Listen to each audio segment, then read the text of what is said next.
Hi, welcome to Dear God Why. Today we're watching Creep Van. I've told you once, I've told you 100 times, stay away from vans. Only bad people own vans.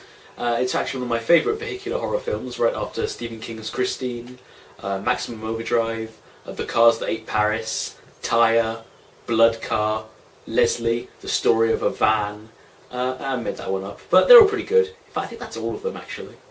I've got no idea what's coming up apart from terrible Saw style but not really thriller film. I have seen this movie. I'm expecting it to be just as terrible the second time around.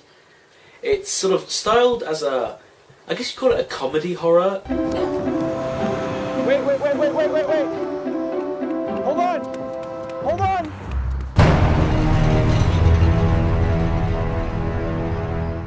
I'm coming. Hold on. Hold the bus, please. Hey, can you tell him to hold the bus?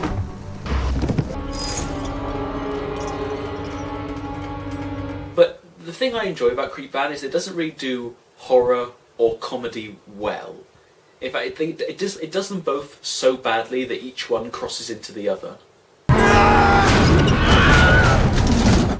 I'm kind of intrigued by the fact, I thought it was going to be another haunted car style thing, but then you've got the whole jigsaw killer aspect, so I literally don't know what the gimmick of the car is, but I'm looking forward to finding that out.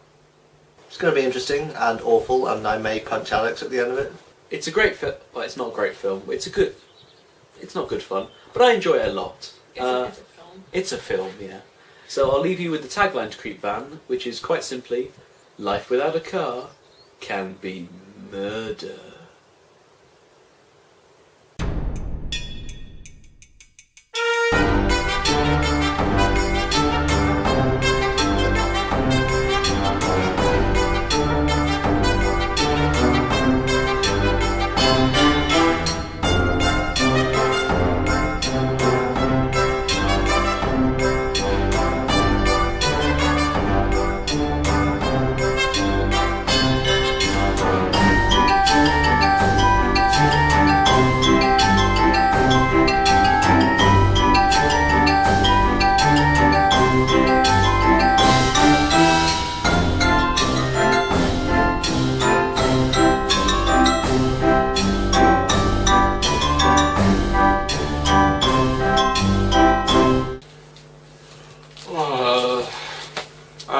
I hate this film.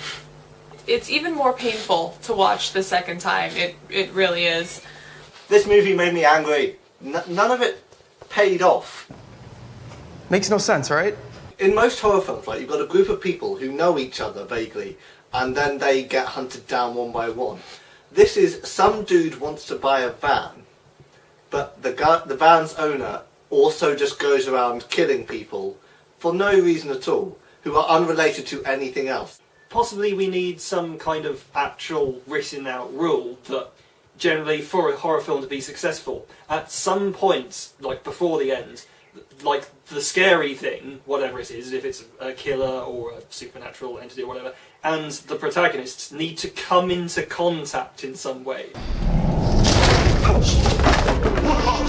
Are you alright, man? Shit, man, I'm sorry.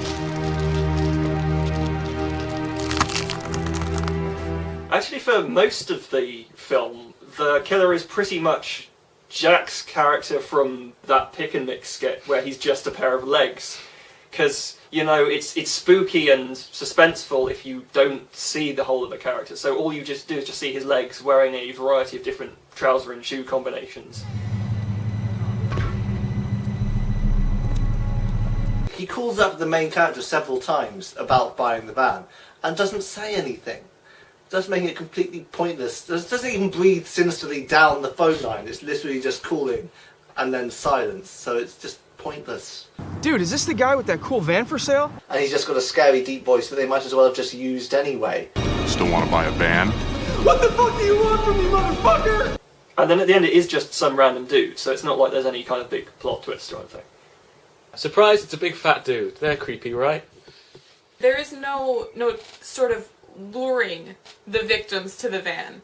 The van has some sort of weird magnetism. Everyone just walks up to it willingly and starts investigating, looking in the windows, opening the van up and sticking their head inside.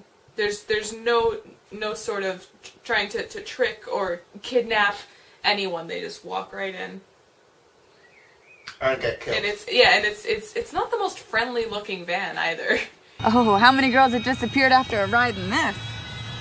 Can we take it for a spin, just around the lot? There's like lots of different mini bits of some new person or people are introduced in a really random, weird situation. How much do you weigh? And then they get driven into and killed.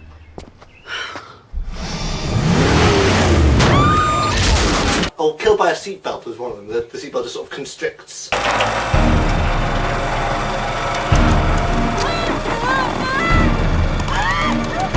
And then the person just gets smashed in the back of the head anyway, thus making the seatbelt kill pointless. And it's just pointless. The whole film is pointless. They seem to very much front load this film, in that it's called like Creep Van, so clearly the van is the focus, which is maybe why they were hiding the identity of the killer for otherwise incomprehensible reasons. But it's got all these quite inventive ways of the van killing people, like with the seatbelt or spikes through the back of it.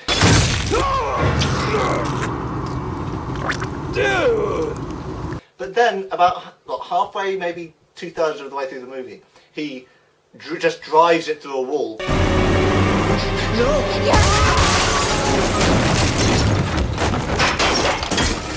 Is he okay? Sir, he's not okay.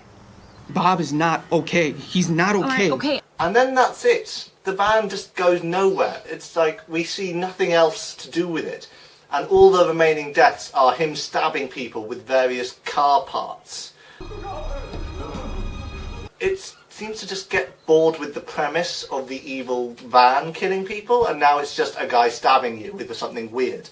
So it just loses steam quite badly towards the end. So you could watch like the first half and you really miss nothing. The place where this film really shines is in the side characters.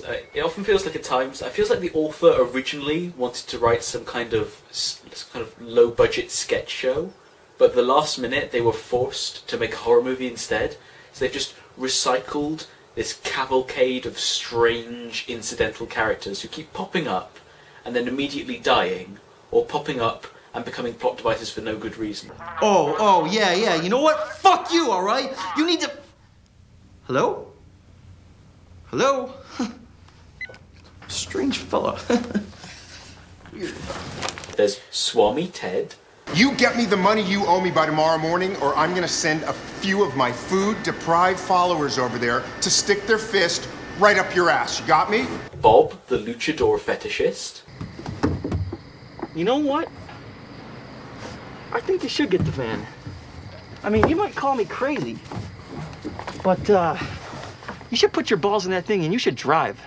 There's Bob's weird, constantly undressed, bitchy girlfriend, who seems to have no purpose in this movie other than to make us hate women.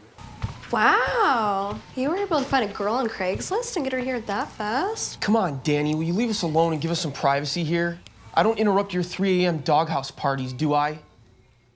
Next time you should... The director has a weird relationship going on with the women in this movie. The main character who we're meant to like dresses very modestly, but every other woman who has been murdered or the roommate that we're supposed to hate has a lot of cleavage or no clothing at all. Mr. Kaufman, the Viagra quaffing car wash owner. The moment of truth is upon you. Huh? Who, does a Viagra sales pitch to the main guy for no reason. Yeah, Mr. Kaufman, honestly, everything's okay there. But could it be better? The new supersized Viagra will give you porn star size and endurance. And then that gets flashed back to again for no reason. New supersized Viagra gives you porn star size and endurance. Endurance. Oh, you won't regret this. There's the deep purple obsessed biker. Oh man, smoke on the water. Yeah. Oh. The director obviously liked him a lot because he gave him like 7 minutes of ad-libbing time, during which it's just a static shot of this guy going on and on and on, telling his life story. I like your van, man. My brother in Ann Arbor had one just like it. Except it was green and it was in Dodge. It's a real shame with this great wealth of characters that belong in a different movie or in a sketch that, I mean, Swami Ted's probably the best of them, and he just sort of, there's this whole thing about, oh, I owe you one. Thank you. Thank you. I owe you a huge favor for this, man. The hero calls in the favour, and Swami Ted turns up with a gun and gets killed instantly, and that's the end of it. His death wasn't even particularly interesting. He gets stabbed with an antenna from a car through the neck and just dies.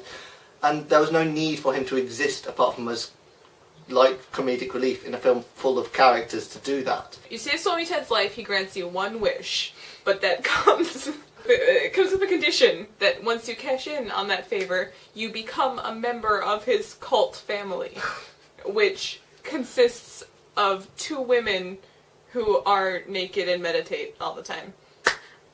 So get a favor from Swami Ted, join a cult.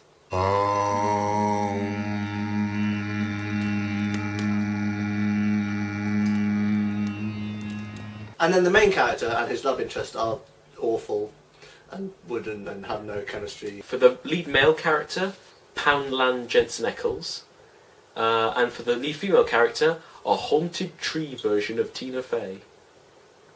That's more scary than the horror bits of the film because they're just so awkward. You want to just move on to the next bit. So you came back. I'll go get the beer. Good idea. Okay. I'm not homeless. All right. I'm really not homeless. Whatever, Campbell. Just get me buzzed and maybe you'll have a fighting chance. Apparently sex is like Beetlejuice. In that if you say its name often enough, that makes it more likely to suddenly occur. If you're gonna drag me to a chick flick, can we please make sure there's at least some sex in the movie? Don't worry, Campbell. It's rated R for strong sexuality. She was an actress and decided to go into porn. Rated R for strong sexuality, right? Let's go. Remind me again why I didn't just drive you home. Because Bob and Danny are probably passed out on my floor, drunk after a crazy wild night of sex.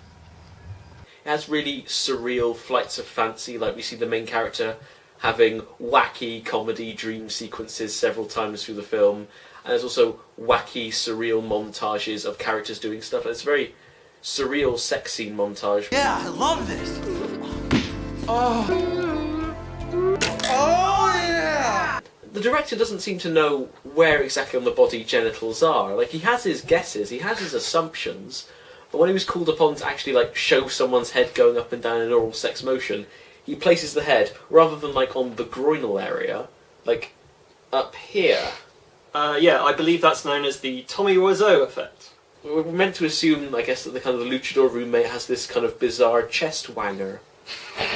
The director didn't seem to understand what film does and how it works. Don't confuse this with a fucking movie, man. How do I shot film?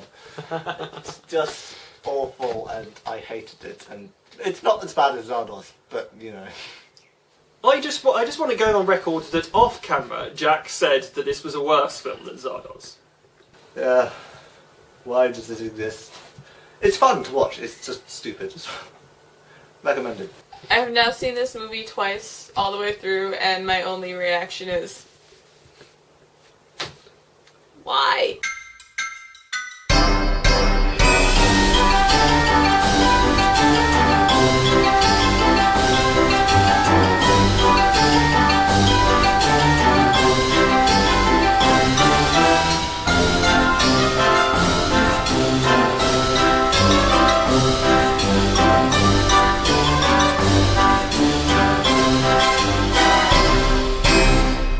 If I had to sum Creep Van up in words that weren't either creep or van, I think those words would have to be dog carrier sex dungeon. Which is pretty much what it sounds like. There's a sex dungeon in a dog carrier. I don't really know what more to say about that. It's just, it exists. I didn't think anyone would do that. But it's in the film, quite significantly so. And I'm not angry. I'm just sort of, just kind of sad. End on that.